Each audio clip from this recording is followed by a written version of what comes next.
All right, so today we're going to be taking a deep dive into DAC6 compliance, DD6, yeah. specifically in Luxembourg. Okay. So whether you are prepping for a meeting or maybe just trying to get up to speed on, this regulation, or maybe you just really love international tax law, this is the deep dive for you. Yeah.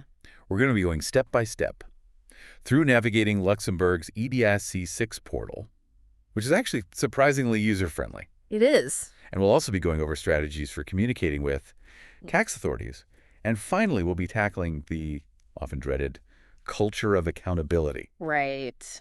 So let's set the scene here. Imagine you're a compliance officer and DI6 has just landed on your desk. You can feel kind of overwhelming, but at its heart, DI6 is all about bringing more transparency to those cross-border tax arrangements that, might be pushing the boundaries a little bit. You hit the nail on the head there. DAC6 is designed to prevent aggressive tax avoidance and ensure everyone's playing by the same rules on the global stage. Now, what's interesting about Luxembourg is they haven't just implemented DAC6. They've gone above and beyond. For instance, their penalties for non-compliance are significantly higher than in many other EU countries. Yeah.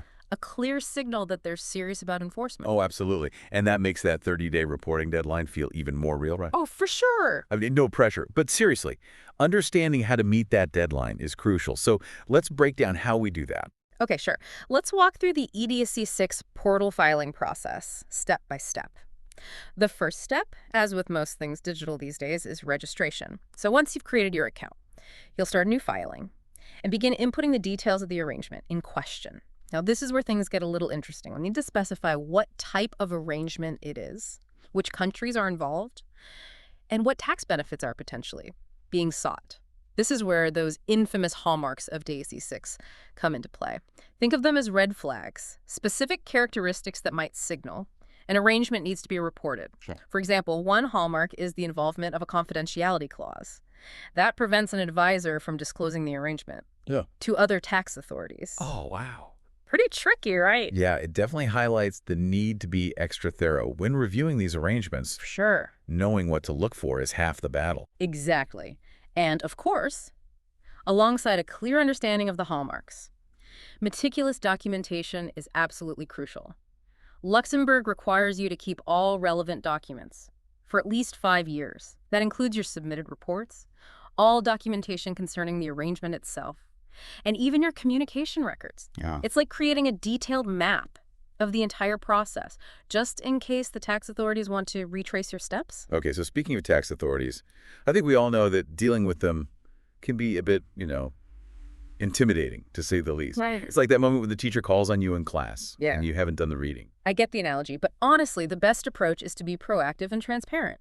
Luxembourg's tax authorities, like most, really value clear, concise communication backed up by well-organized documentation. They want to see that you're on top of things and taking compliance seriously. So it's more about collaboration than confrontation. Precisely. And having a strong legal and tax team in your corner is invaluable in this process. They can help you navigate the complexities and ensure everything is in order. In fact, if you do come across a potential issue, addressing it head-on with the authorities, rather than trying to sweep it under the rug, can actually work in your favor. It demonstrates good faith and a commitment to compliance, potentially mitigating any penalties down the line. That makes a lot of sense. But let's say, hypothetically speaking, I accidentally submit the wrong form. Slip of the mouse and mix up in the file. We've all been there, right? Sure. What happens then? Well, there isn't a magic undo button, unfortunately. But the key is to act quickly. If you discover an error, contact the tax authorities immediately and explain the situation. They'll guide you through the process of correcting the mistake, which might involve submitting a revised report or providing additional information. Okay, that's reassuring to know. All right, so we've tackled the filing process and communication with the tax authorities.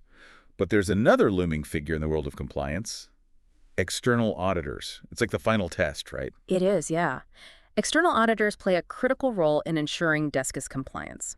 They'll want to see all your documentation, understand your processes, and make sure you've dotted all your I's and crossed your T's. It's all about verification. Yeah, and our research mentioned something interesting, this idea of conducting regular internal audits to prepare for the external audit process. Yeah. Almost like a mock trial before the real deal. That's a fantastic strategy. Think of it as a dress rehearsal before opening night. By proactively reviewing your own documentation and procedures, you can identify any potential weaknesses or inconsistencies early on. It not only makes the external audit smoother, but also demonstrates to the auditors that you take compliance seriously and are committed to maintaining high standards. Yeah. Okay. So we've covered like all the technical stuff, like the nuts and bolts of D6 compliance.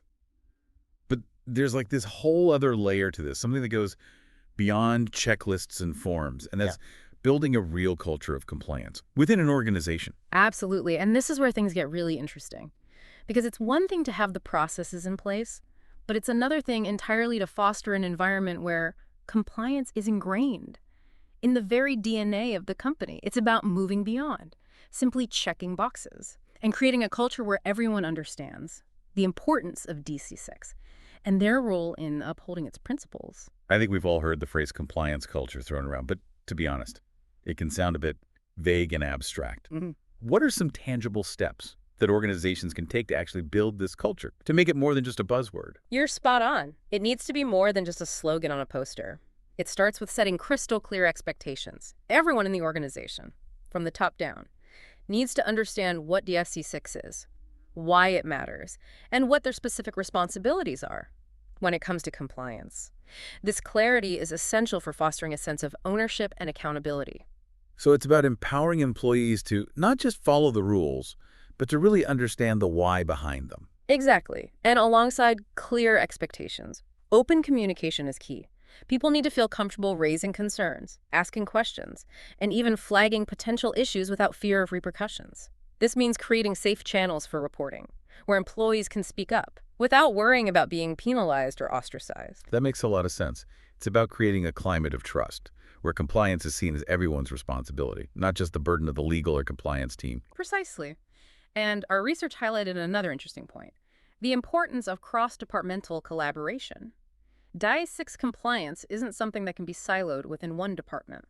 It requires a coordinated effort, with teams like tax, legal, finance, and even sales and marketing all working together. So breaking down those silos and getting everyone on the same page. Absolutely. Regular communication between departments, sharing information and insights can make all the difference. Think about it. Each department has its own perspective on these cross-border transactions. By bringing those perspectives together, you can get a much clearer picture of potential risks and ensure everyone's aligned on the best approach. Our sources even suggested establishing a dedicated DAC6 compliance committee, almost like a central hub for everything DAC6 related. That's a great idea, especially for larger organizations. Having a dedicated team focused solely on DAC6 can really streamline things. They can act as internal experts, providing guidance, monitoring developments, and addressing any challenges that arise. They can also play a key role in training and education initiatives, ensuring everyone across the organization is up to date on the latest DAC6 regulations and best practices. Speaking of training, I imagine staying informed is a constant challenge, with a regulation as complex and ever-evolving as DAC6. You're absolutely right. Ongoing training is crucial. Regular workshops, online resources, and even internal newsletters can help keep everyone informed about changes in legislation, new interpretations, and emerging best practices. It's about making DAC6 knowledge easily accessible and digestible, so it becomes second nature for everyone involved. It's like that saying, knowledge is power, right? The more everyone understands DAC6, the more empowered they are to navigate its complexities. Exactly. And, building a strong compliance culture isn't just about avoiding penalties and staying on the right side of the law. It's also about celebrating successes and acknowledging those who champion compliance within the organization. When teams hit those reporting deadlines, identify potential issues early on, and demonstrate a commitment to doing things the right way, it's worth recognizing and rewarding those efforts. Yeah, a little positive reinforcement goes a long way. But being realistic, we all know that mistakes can happen. Even with the best intentions and processes in place, how can organizations turn those missteps into learning opportunities rather than just sources of stress and blame?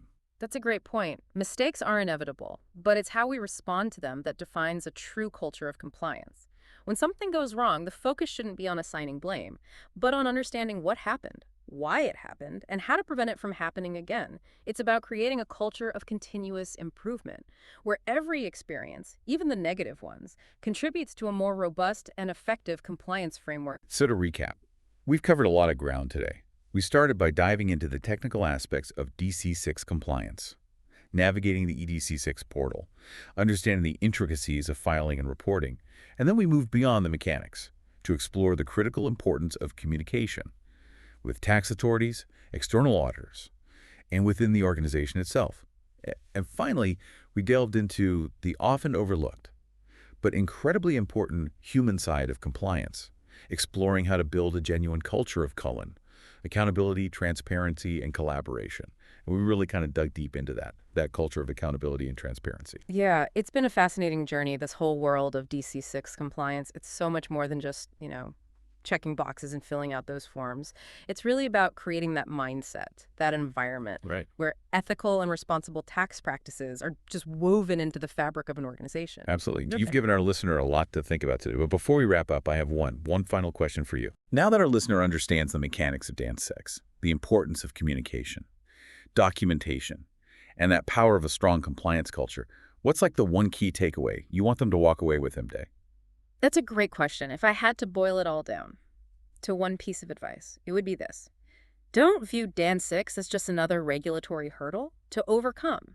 See it as an opportunity to really take a proactive approach to your tax strategy, to examine your organization's cross-border transactions, and ensure that they align not just with the letter of the law, but also with the spirit of fairness and transparency that underpins the entire system. I love that. So shifting from that reactive mindset to a proactive mindset of responsibility. Exactly. Because DAN6 is about more than just avoiding those penalties. It's about building trust with tax authorities, with your stakeholders, and with the public. No. And that trust is really the foundation for sustainable success in today's global economy. Absolutely. Well, to our listener out there who's been with us on this deep dive today, remember, DAC6 is complex, it's challenging, but it's also an opportunity to elevate your understanding of international tax law, to strengthen your organization's compliance practices, and to contribute to a fair, more transparent global tax system. Stay curious, stay engaged, and keep asking those tough questions. Until next time, happy diving.